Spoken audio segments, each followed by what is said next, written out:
Papá Dios, te damos muchas gracias por ser tan bueno con nosotros.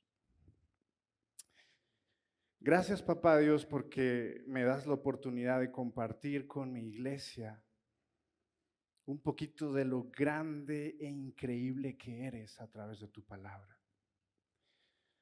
Papá Dios, te ruego que esta tarde seas tú hablando a través de mí y que sea tu palabra, no mis palabras, y que sea tu corazón, no mi corazón, Papá Dios. Toca cada persona, desde el más pequeñito hasta el más grande aquí presente, pero que tu Espíritu Santo sea derramándose en cada vida y transformando cada corazón de tal forma que al escuchar tu palabra podamos salir diferentes de cómo llegamos esta tarde. Gracias, papá, por tu amor, gracias por tu gracia y gracias por tu misericordia. En el nombre de Jesús. Amén. Pues vamos a abrir nuestras Biblias en el libro de Marcos. Vamos a continuar, como dice nuestro pastor, en la serie de Marcos. Así que vamos a abrir. Pongo mi relojito porque tengo la costumbre de pasarme un poco de tiempo. Y con esto ya, listo. Sale. Vamos a abrir Marcos 2 y vamos a empezar el capítulo 2 de esta serie. Y vamos a leer del versículo 1 al versículo 12. Y cuando tengan todos este pasaje listo, me ayudan a ponerse de pie, por favor. ¿Sale? Los que ya lo tengan listo, nos ponemos de pie. Marcos capítulo 2,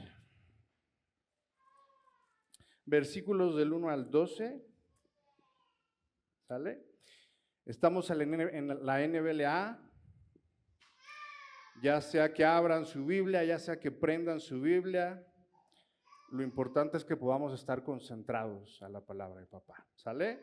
Entonces voy a empezar a leer el primer versículo, ustedes leen el que sigue y todos vamos a unir en el versículo número 12. ¿Sale? ¿Estamos aquí todos, iglesia? Órale pues, venga. El título lleva Curación de un paralítico. Cuando Jesús entró de nuevo en Capernaum, varios días después, se oyó que estaba en casa.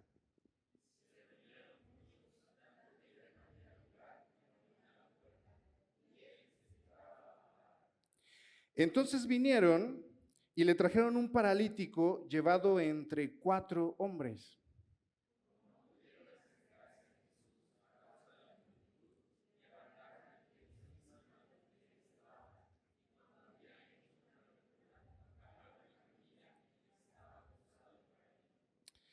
Viendo Jesús la fe de ellos, dijo al paralítico: Hijo, tus pecados te son perdonados.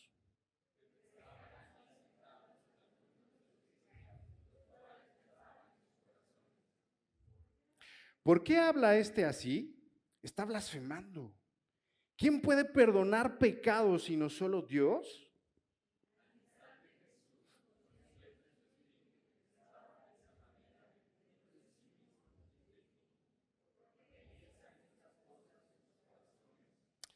¿Qué es más fácil? ¿Decir al paralítico, tus pecados te son perdonados? ¿O decirle, levántate, toma tu camilla y anda?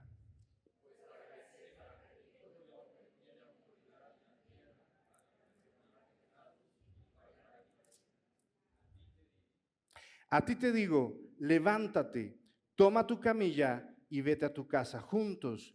Y él se levantó y tomando al instante la camilla, salió a la vista de todos, de manera que todos estaban asombrados y glorificaban a Dios diciendo, jamás hemos visto cosa semejante. Tomen sus asientos, iglesia.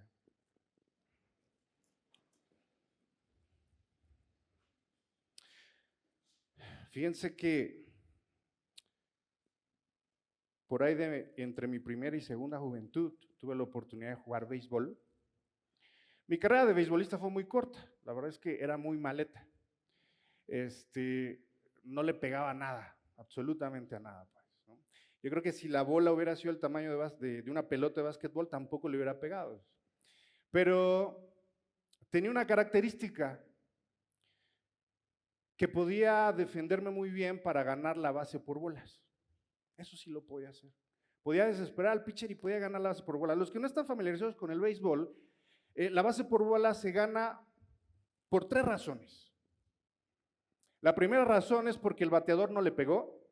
La segunda razón es porque el pitcher tiró mal. Y la tercera razón es porque el pitcher tiró 4 bolas malas seguidas. Bueno, o alternadamente, pero fueron 4. Y entonces, la base por bolas lo que hace es que el bateador, sin batear, se gana la base, ¿no? Entonces, en uno de mis primeros juegos de novato, y seguí siendo novato, logré ganarme la base por bolas en un juego, uno de mis primeros juegos.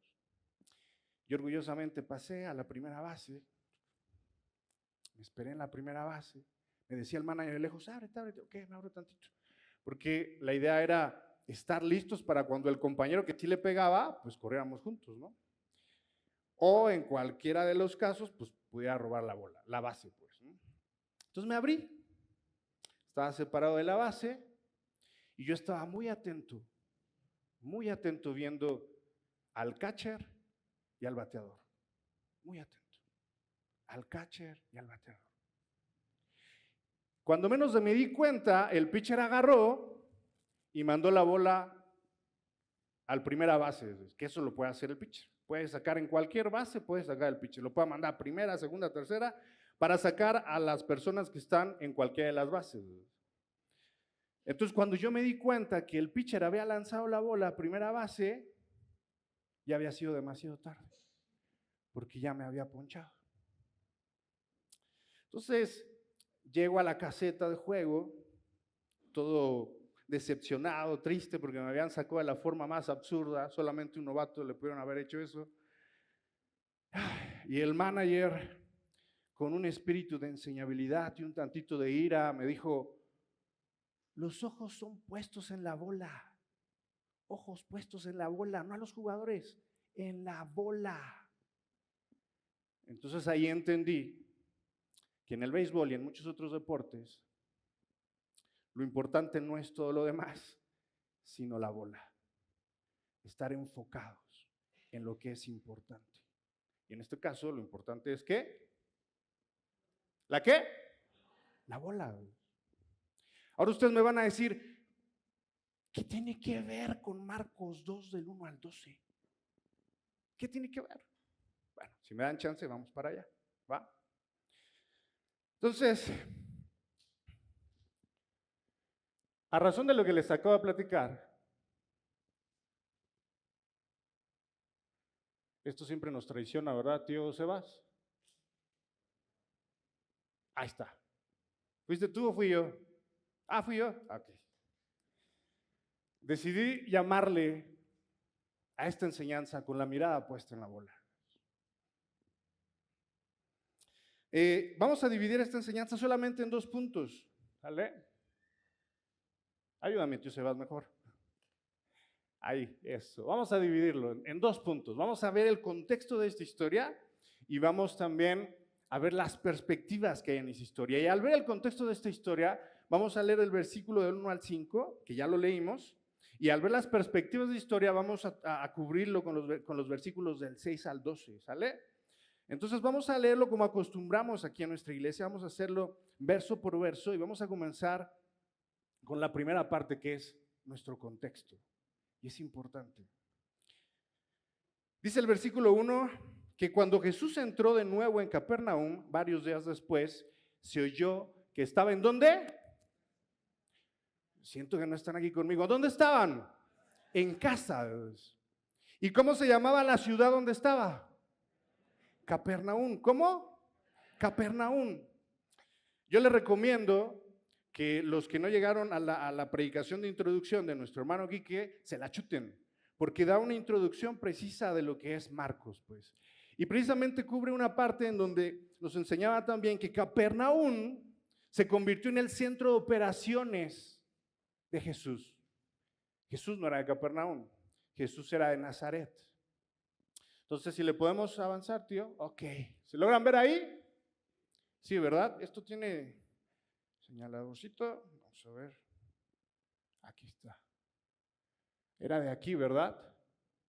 Perdónenme por el zigzag, pero son los nervios. No crean, si da nervios estar acá. Nazaret, ¿vale? ¿Y Capernaum dónde estaba? ¿Lo logran ver? Arriba. Como sé que casi no se ve, entonces, a ver si le damos al otro, tío, porfas. Exacto, aquí está, Capernaum. Y está justo donde, a la orilla del mar de Galilea. Esa es la ciudad donde tenía su centro de operaciones Jesús. Ahora, es una ciudad, dicen los que saben, los arqueólogos, los historiadores, los teólogos, que Capernaum era una ciudad pequeña, pero era muy productiva. Económicamente era muy fuerte. Había lazos económicos. ¿Por qué? Porque era una zona de pesca, pues. Y había muchas fronteras por ahí. De este lado, si nos echamos para atrás, tío Osvaldito, si nos damos cuenta, de un lado está Batanea, Azor, Corazín, Genezaret, de este lado está Decapa. Entonces había Galilea, era todo lo que cubre ahí. Entonces hay una serie de lugares en donde podían comercializar perfectamente bien. Entonces era una zona económicamente fuerte Capernaum, había muchos pescadores. Y de hecho dicen los que saben que 5 de los discípulos eran de Capernaum. Pedro, Juan, Santiago, eran parte de Capernaum. ¿Sale? De hecho, en el contexto de este capítulo, nos damos cuenta que dentro de Capernaum está la casa de Pedro, en donde Jesús sanó a su suegra. Entonces, hay un contexto ahí. Ahora, dicho esto, dice Marcos que se oyó que Jesús estaba en casa. Ahora, hay muchos historiadores que dicen que al decir que estaba en casa, muy probablemente era la casa de Pedro, que era donde hizo el milagro en Marcos 1:29, ¿no? con su suegra precisamente. Entonces, muy probablemente esta casa que está mencionando aquí era la casa ¿de quién? Probablemente, ¿sale? Por todo este contexto que les acabo de mencionar. Y dice el versículo 2 que se reunieron muchos, tanto que ya no había lugar ni aún a la puerta. ¿Y él qué estaba haciendo? ¿Qué estaba haciendo Jesús? ¿Echándose un té? ¿Echándose un cafecito? ¿Qué estaba haciendo Jesús? Explicando la palabra, exactamente. Ahora, parece entonces por qué estaba lleno, porque Jesús ya era famoso. Hace 8 días el pastor nos explicaba que el contexto a este capítulo fue la sanidad de un ¿quién? ¿Se acuerdan? De un leproso. Y el leproso obedientemente hizo lo que Dios le dijo que no hiciera, ¿no? Le dijo, no vayas a postear nada. Y ahí va el leproso. Entonces, gracias a ese director de mercadotecnia que tuvo Jesús, inmediatamente se volvió muy famoso Jesús, entre otras cosas que ya estaba haciendo Jesús, como la sanidad de la suegra de Pedro, como ir a otros pueblos alrededor de Galilea y darse a conocer con esos milagros. Pero la gente lo veía por sus milagros, llamaba la atención por sus milagros. Entonces, a esas alturas Jesús ya era muy famoso. Y por esa razón, la casa de Pedro estaba abarrotada, estaba llena. Y así lo dice aquí. Se reunieron muchos, tantos, que ya no había lugar ni aún a la puerta. Pero él seguía explicando la palabra de papá. Ahora, no se me ocurrió mejor ejemplo de qué es. Hay otras versiones que dicen aglomeración. Y no se me ocurrió mejor ejemplo que el Metro San Lázaro a las 7 de la mañana. ¿Están de acuerdo? Metro San Lázaro, si han tenido la oportunidad de ir de su trabajo. Yo por 15 años estuve de Ciudad Azteca al Metro San Lázaro. Tenía mis caminos alternos, pues, porque llegar al Metro San Lázaro era horroroso. Entonces, no sé si, ahí está, ¿ya lo vieron? Esta la tomé yo, no es de la Reforma, porque le dije a mi jefe, voy a llegar tarde, no es porque yo quiera, ¿no? Ahora, eso nada más es lo que yo tomé, pero los que han ido al Metro San Lázaro, hay un cruce entre la línea B y la línea rosa, como de 200, 300 metros, en donde antes de llegar a los vagones, ya están cerrando, porque está muy lleno, está totalmente lleno. Entonces, si bien les va a estos seres que están aquí, o que estuvieron aquí, entraron en el tercer tren, considerando que eran expertos para subirse al metro. Porque si no eran expertos para subirse al metro, hasta el mediodía. Fácil, la verdad. Está lleno. Es de verdad, garrafa. O sea, terrible. Y el Eden estaba ahí sacando la foto. ¿No? Imagínense cómo estaba la casa de Pedro. Creo que queda claro la cuestión de aglomeración, ¿no? Imagínense cómo estaba la casa de Pedro. Ahora, para eso tenemos que tener en cuenta otro contexto. Capernaum era un lugar muy caluroso. Dicen los expertos que Capernaum podía llegar hasta 35 grados centígrados en verano. Ahora, para los que somos chilangos, yo siempre he dicho que 28 grados ya es temperatura de derretirse para nosotros. Imagínense 35 con humedad. Porque ¿qué tienen allá al ladito? ¿Qué es lo que hay allá al lado? El mar de Galilea. Que dicho sea de paso, no era un mar, se dieron cuenta que era un lagote enorme. Un lago que medía de ancho 12 kilómetros y de largo 21. Pero entonces si lo veas desde aquí parecía el mar. Pero era un gran lago. Entonces era un lugar muy caluroso. Capernaum era muy caluroso. Ahora, hay que ponernos en el lugar de todos ellos. ¿Cómo se imaginan que era la casa de Pedro? ¿Cómo se imaginan que era la casa de los que vivían en Capernaum? A ver si le podemos dar a la que sigue, tío. Estuve investigando, estuve viendo y decía aquí que estaba abarrotado. Dicen los expertos que muy probablemente adentro de la casita había como 40 o 50 personas. ¿Se acuerdan cuando estábamos allá arriba? Cuando nos llenábamos, estaba bien fresco, ¿ah? Teníamos que abrir las puertas, las ventanas, teníamos que hacer fluir el aire porque, ahora, imagínense todos en esta casita, ahí metido. Ahora, esta era culturalmente, arquitectónicamente, estas eran las formas de las casas en aquellos tiempos. Entonces,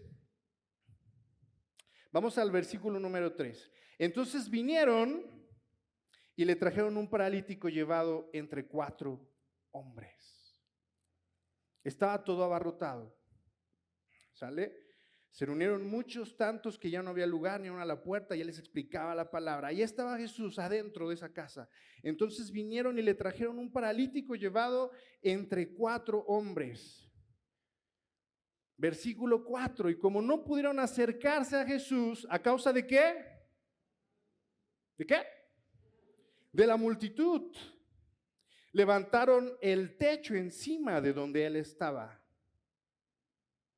Hasta ahí me voy a quedar. Y vamos a seguir con la arquitectura de esta casa. A ver si le damos más para adelante, tío. Ahí está. Generalmente las casas eran de un piso, pero les puse este dibujito porque el techo de las casas básicamente estaba hecho de esta forma. Eran como barras de madera, ya sea circulares o rectangulares, las cubrían con un poco de pajita y les ponían cierta mezcla, como fango, dicen algunos expertos, pues. Entonces, era muy común, creo que hay otra imagen, tío, a ver si podemos poner la otra imagen. Era muy común que hubiera esto, pues. Unas escaleritas pegadas a la casa. para que se pudieran subir, porque en la cultura de esos tiempos, y ya vimos que Capernaum era muy caliente, era muy húmeda, ellos se podían subir y poner allá arriba a secar trigo. Incluso algunos historiadores dicen que se podían quedar a dormir cuando hacía mucho calor en las noches. Entonces era su terraza de los israelitas. Pero nos damos cuenta cómo es el contexto arquitectónico de esas casas, pues, ¿no?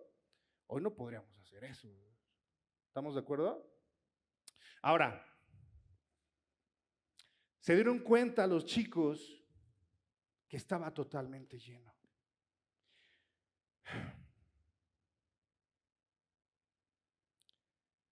Y a mí, decía un pastor, quisiera tener amigos como ellos, que eso es todo un tema. Imagínense el nivel de amistad que ponía Jesús.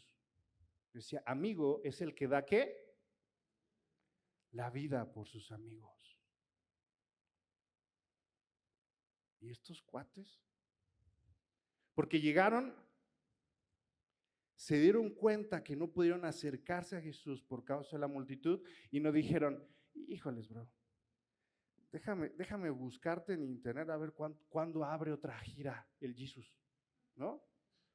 A ver a dónde lo encuentro, ¿no? A ver a dónde va. Porque me dicen que anduvo por toda Galilea, pero a ver si nos los topamos con él un día de estos. ¿Dijeron eso? A mí me gusta cómo Pedro se lo narra a Marcos directamente. Le dice, ¿qué crees, Marcos? Estos cuates no se esperaron. Seguramente analizaron el problema, pero dijeron, la solución está en el techo. Entonces agarraron a su cuate y lo subieron. Y dice aquí que, ¿ahí se quedó la cosa? No, ¿verdad? Dice que hicieron una abertura y cuando hubieran hecho una abertura, bajaron la camilla en que estaba acostado el paralítico. Ahora, se lee muy fácil.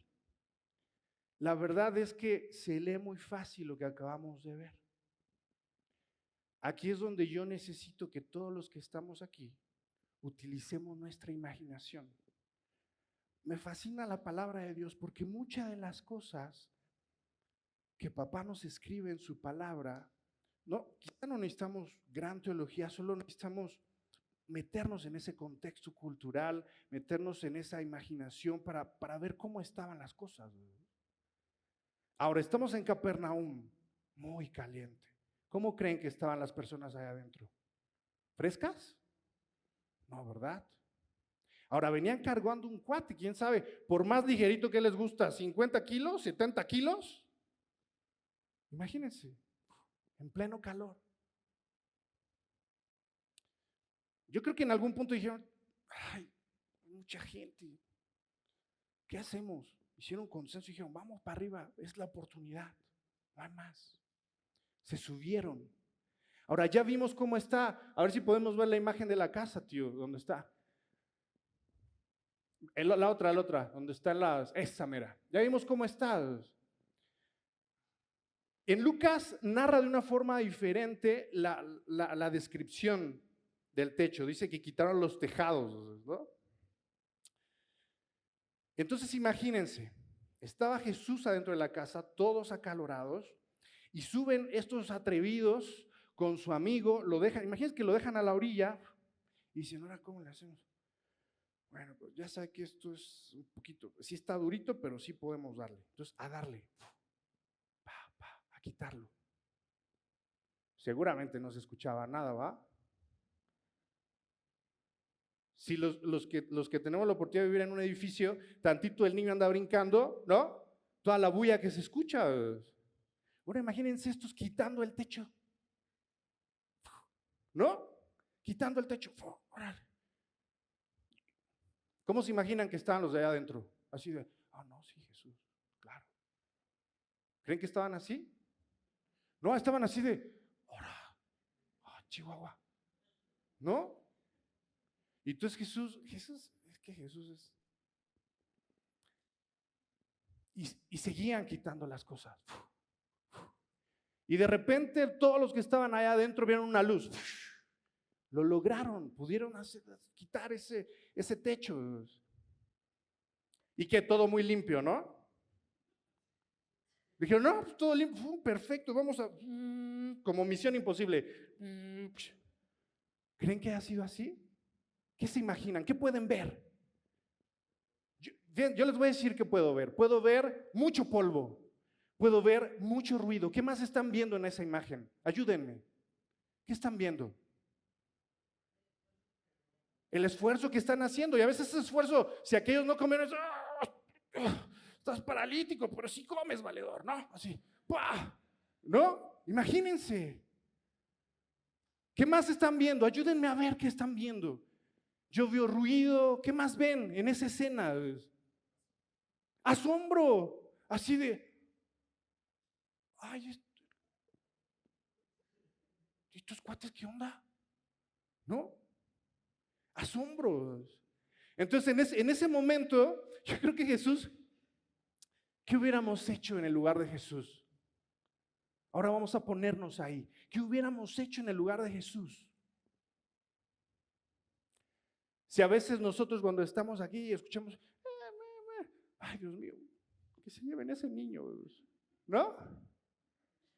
O estamos en una reunión y le suena el celular a alguien, ay, este canijo, ¿no? ¿Qué hubiera hecho Jesús? Jesús siempre diplomático, Jesús siempre firme. Entonces, toda esa bulla, todo ese ruido, todo ese escándalo,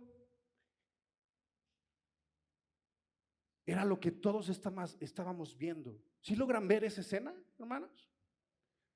¿Sí lo logran ver o solo yo lo estoy viendo?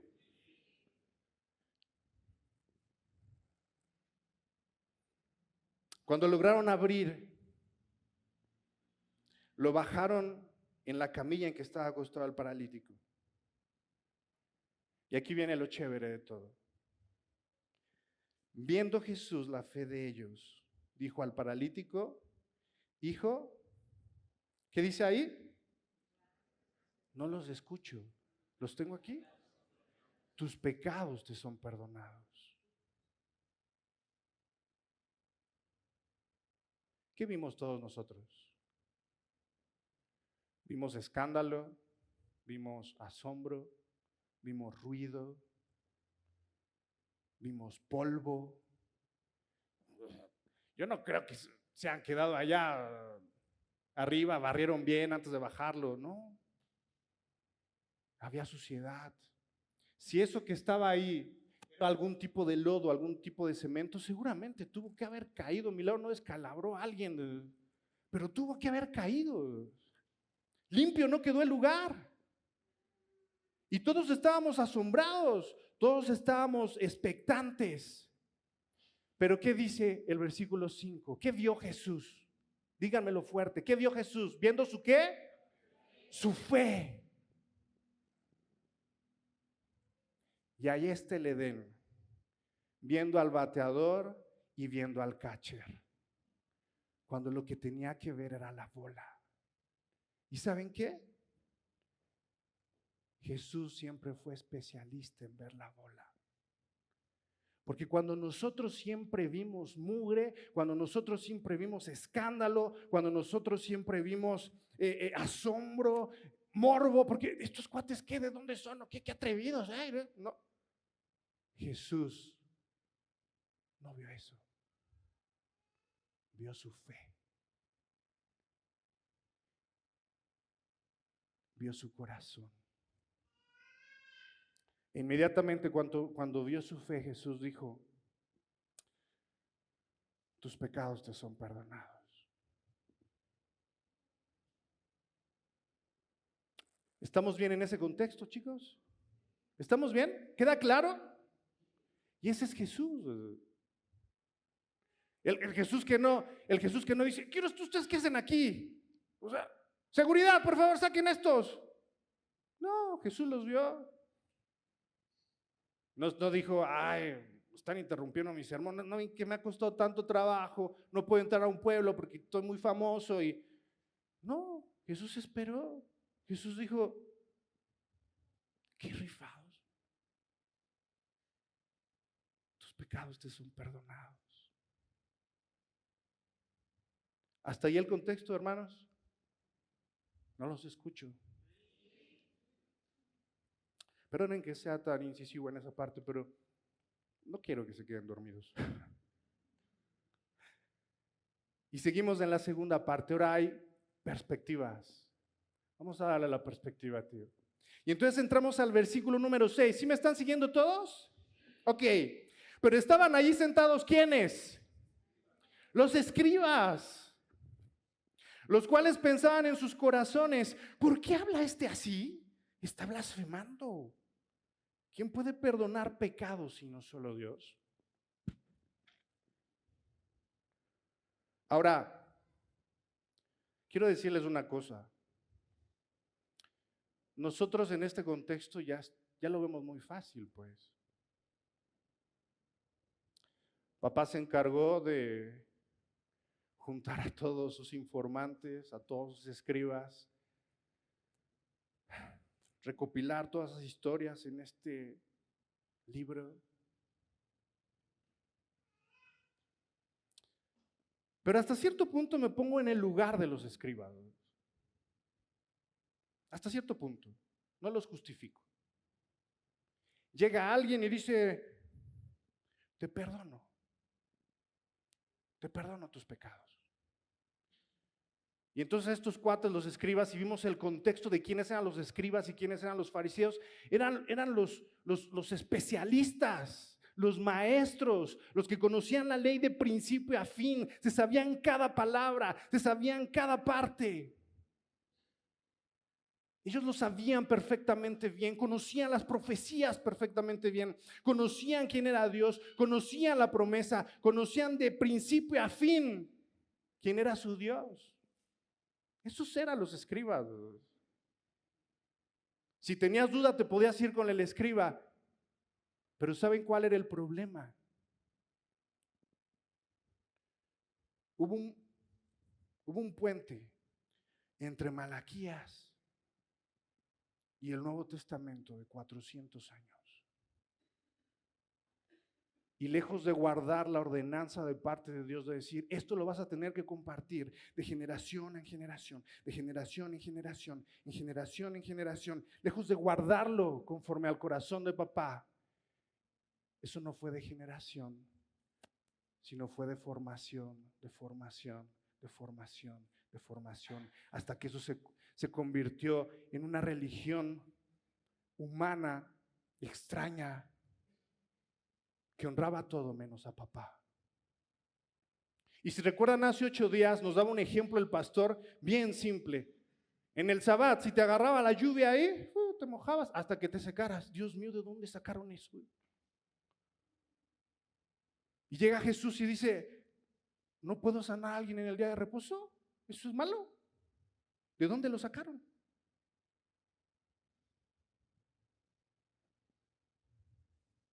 Llega Jesús a romper.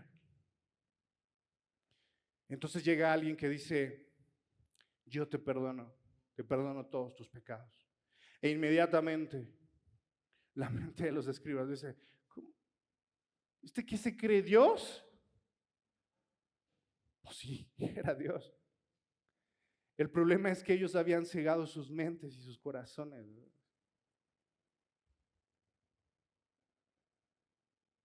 Ese era el problema, que no podían ver la promesa que tenían enfrente. Eso ya estaba prometido. El problema es que sus corazoncitos estaban cerrados. Esa es la perspectiva. La perspectiva de aquellos que se la pasan viendo a todos, al catcher, al bateador, a los aficionados, y el pastito es verde, pero menos a la bola.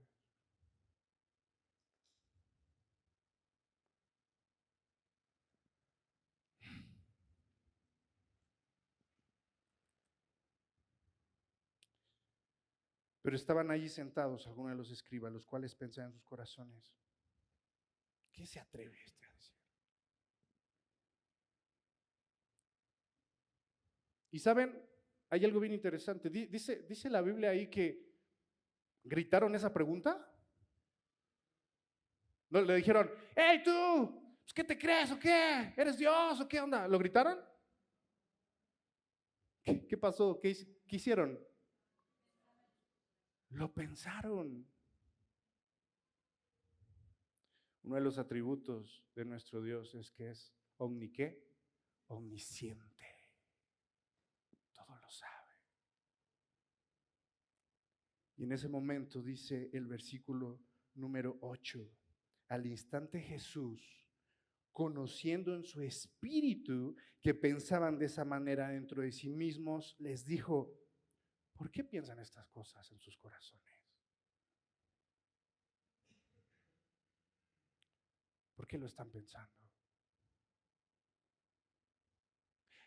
Ahí nadie sabía, solamente los que lo habían pensado.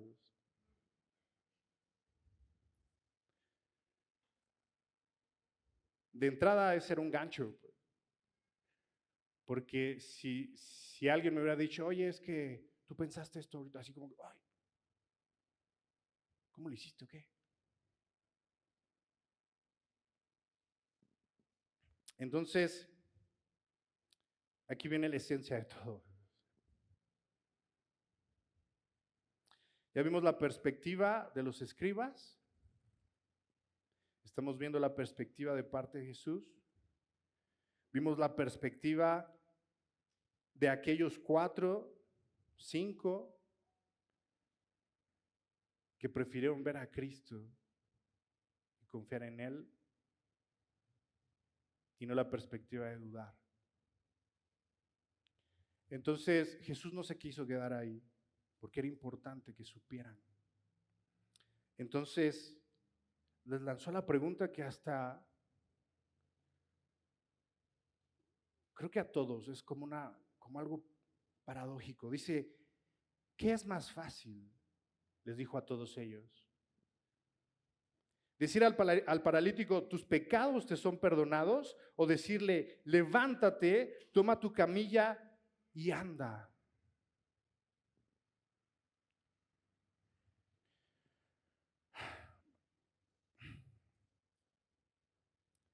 No me respondan, pero les hago la misma pregunta hoy a ustedes. En ese punto, en ese instante, Jesús diciéndole a toda la multitud, ¿qué es más fácil? ¿Decirle al paralítico, tus pecados te son perdonados? ¿O decirle, levántate, toma tu camilla y anda? ¿Qué creen que es más fácil?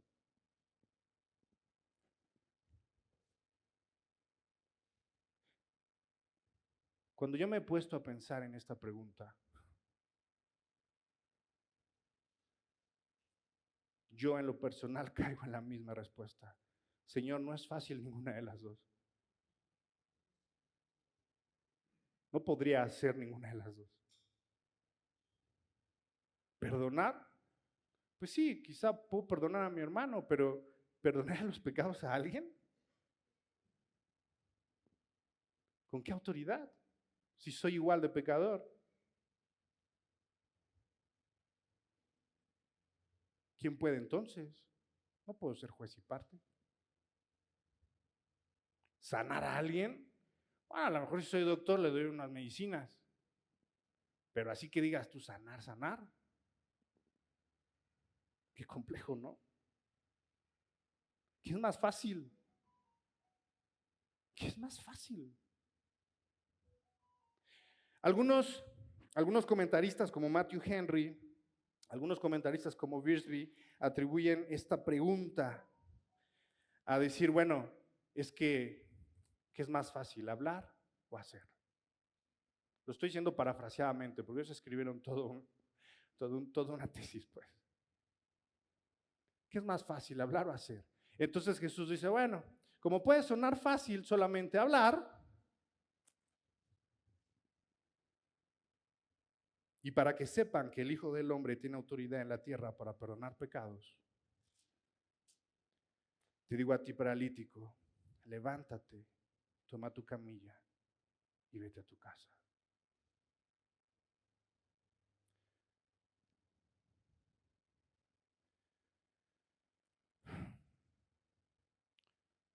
Porque solamente Jesucristo puede hacer las dos cosas. No hay nadie más.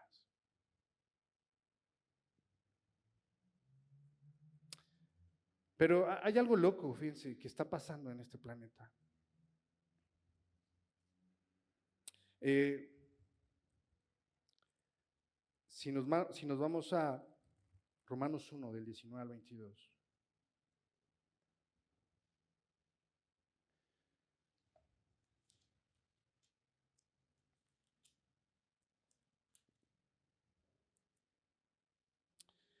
Pablo dice lo siguiente: pero lo que se conoce acerca de Dios es evidente dentro de ellos, pues Dios se lo hizo evidente. Porque desde la creación del mundo, sus atributos invisibles, su eterno poder y divinidad se han visto con toda claridad, siendo entendidos por medio de lo creado, de manera que ellos no tienen excusa. Pablo está hablando aquí a toda una humanidad que niega a Jesús. Y Pablo dice, ¿qué no lo ven? Todo lo que tus ojos ven. Volten a ver al que tienen al lado. Vean arriba, abajo, a los lados, vean sus manos. Esto no lo hizo la inteligencia artificial. Esto no lo hizo una máquina.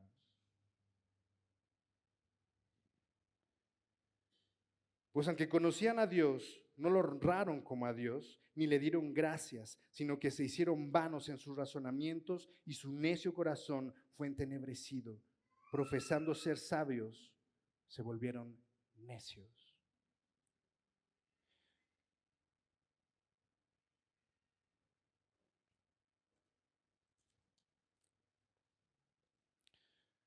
A pesar de que los escribas estaban ahí, a pesar de que Jesús había literalmente leído sus mentes, por decirlo de alguna forma, a pesar de que había sanado a un paralítico, había perdonado a un ser humano, a pesar de que habían visto muchos milagros, su corazón seguía cerrado. Y si lo pasamos a hoy en día, a pesar de que todo lo que podemos ver, todo lo que nuestros ojos ven, todo lo que ha pasado, muchos seres humanos siguen con los ojos cerrados, buscando un Dios que no van a poder encontrar, porque ese Dios rebasa lo natural.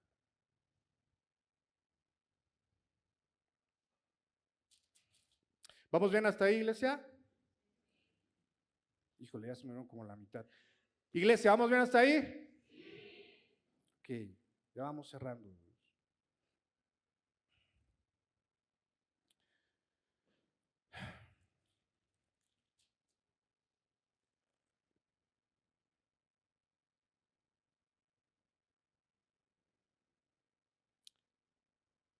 Jesús siempre fue especialista en mirar la bola.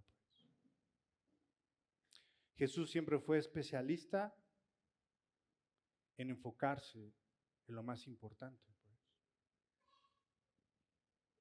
Y si alguien podía pesar los corazones, era Jesús. Ahora, ¿por qué Jesús prefirió primero perdonarlo que sanarlo? Por una simple razón. Porque lo más importante es el corazón. Dice Proverbios que cuidemos nuestro corazón porque de él, ¿qué? Del mana la vida. Él no dice, cuida tu cuerpo, hazlo súper fitness, súper musculoso. No. Sí, hay que cuidarlo, porque también dice la Biblia, nuestro cuerpo es ¿qué? El templo del Espíritu Santo. Pero si voy a ser un pecador con unos ojos superpoderosísimos 20/20 y unos brazos supermusculosos y así voy a vivir, dice la Biblia, pues mejor móchatelos.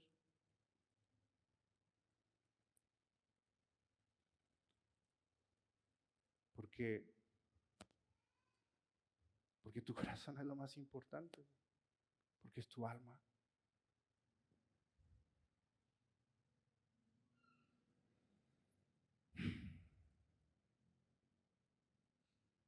Y le voy a pedir a los chicos de alabanza que pasen para acá.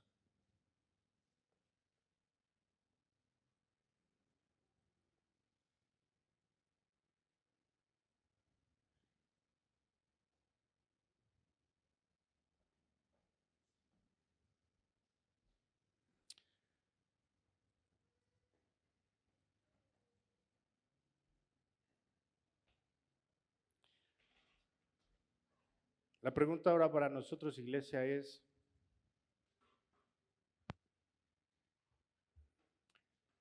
¿en dónde están puestos nuestros ojos?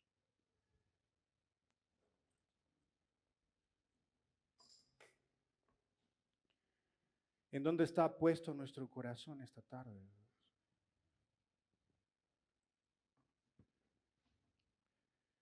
Lo que Marcos 2 del 1 al 12 nos enseña es que tenemos un Dios que no solamente puede sanarnos.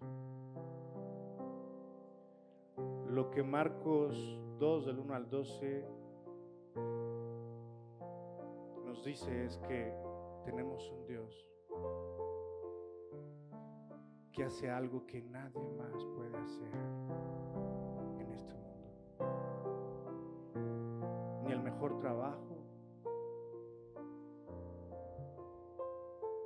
ni la cantidad más grande de dinero, ni la mejor casa. Fíjense.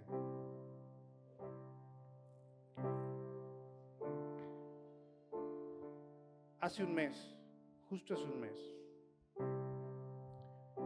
en Acapulco cayó el huracán más poderoso de la historia en todo el mundo, categoría 5,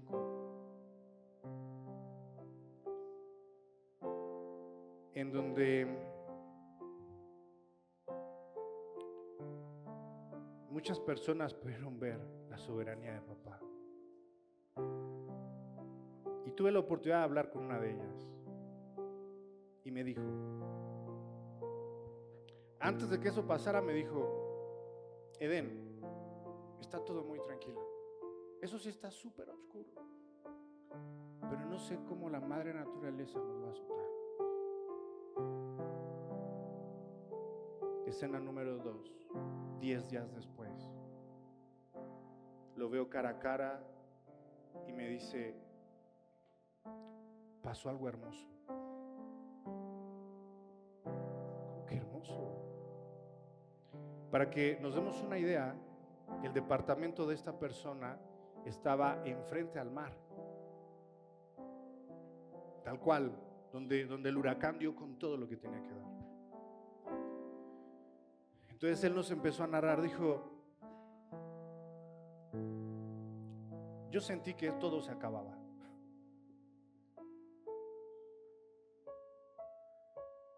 Y pasó algo hermoso en ese instante.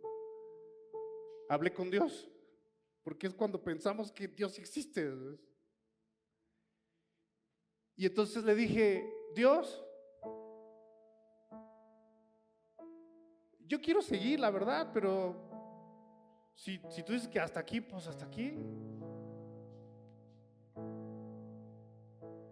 Entonces se llama Martín, cuenta Martín que se fue a encerrar al baño y la puerta no dejaba. Dice que era algo impresionante, es algo devastador.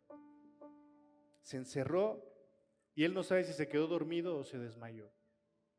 Fueron de 2 a 3 horas del huracán a 300 y cacho kilómetros por hora. Vientos que devastaron los árboles más poderosos y más fuertes. Si ustedes ven, los espectaculares quedaron derretidos. Los árboles más fuertes quedaron pelones. Los edificios que se veían fuertes quedaron descarapelados. Y entonces a las 6:30 de la mañana lo levantan y le dicen: Martín, ¿estás vivo? Y me dice: Den, esta fue una nueva oportunidad que Dios me dio. Pero de verdad tú hubieras visto, eso fue hermoso. Y los demás no entendieron, pero dije: esa es la paz que sobrepasa todo entendimiento. Esa es la paz que sobrepasa todo entendimiento.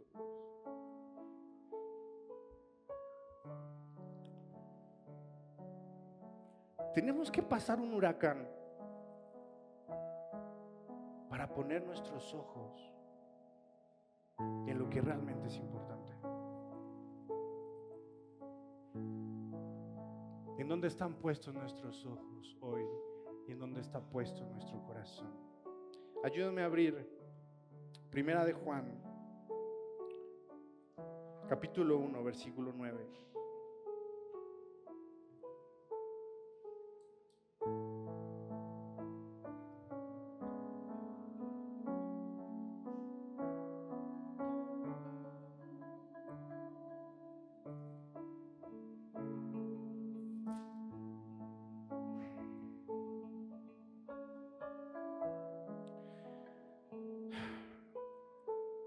Si confesamos nuestros pecados, Él es fiel y justo para perdonarnos y para limpiarnos de toda maldad. Nadie puede hacer eso. Por eso los escribas se quedaron asombrados y dijeron: ¿qué onda? Ayúdenme a leer Hechos 13, 38, 39.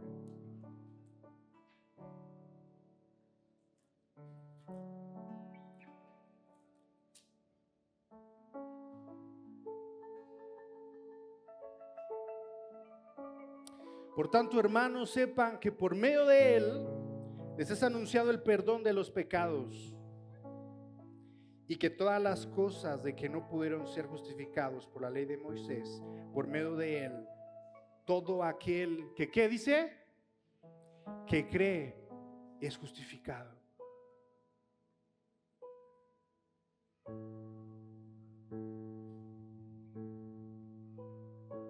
Hubo dos perspectivas: los que llevaron a su amigo a los pies de Cristo, y hubo otra perspectiva: los que se negaron a creer que el que tenían enfrente era el que lo perdona todo.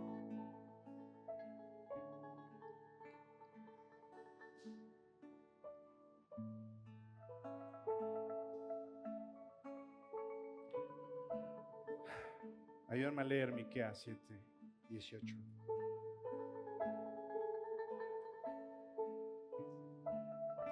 Y con esto cerramos.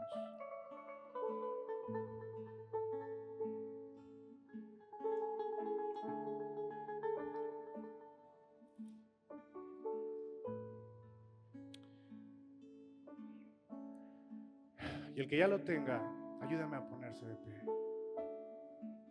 El que tenga Miqueas 7, 18, ayúdame a ponerse de pie. Vamos a leerlo juntos.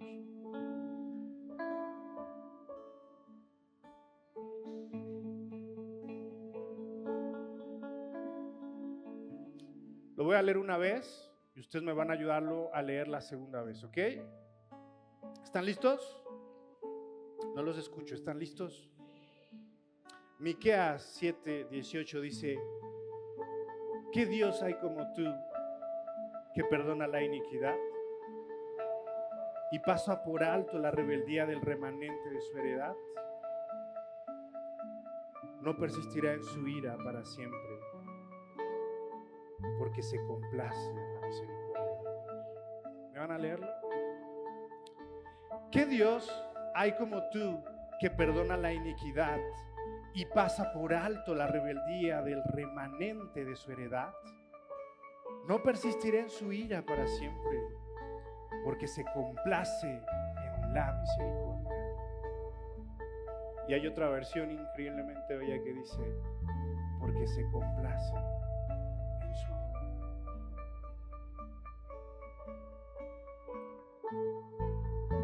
Yo no sé qué tan paralíticos vengamos hoy del alma, pero ¿les parece si oramos y entregamos nuestra carga a papá? Hay algo real.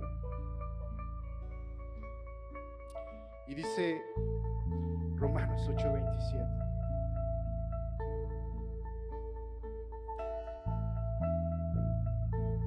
Y aquel que escudriña los corazones sabe cuál es el sentir del Espíritu, porque Él intercede por los santos conforme a la voluntad de Dios.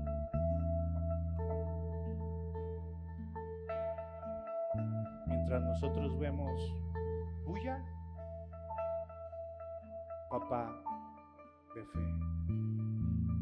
Mientras nosotros vemos un techo caído,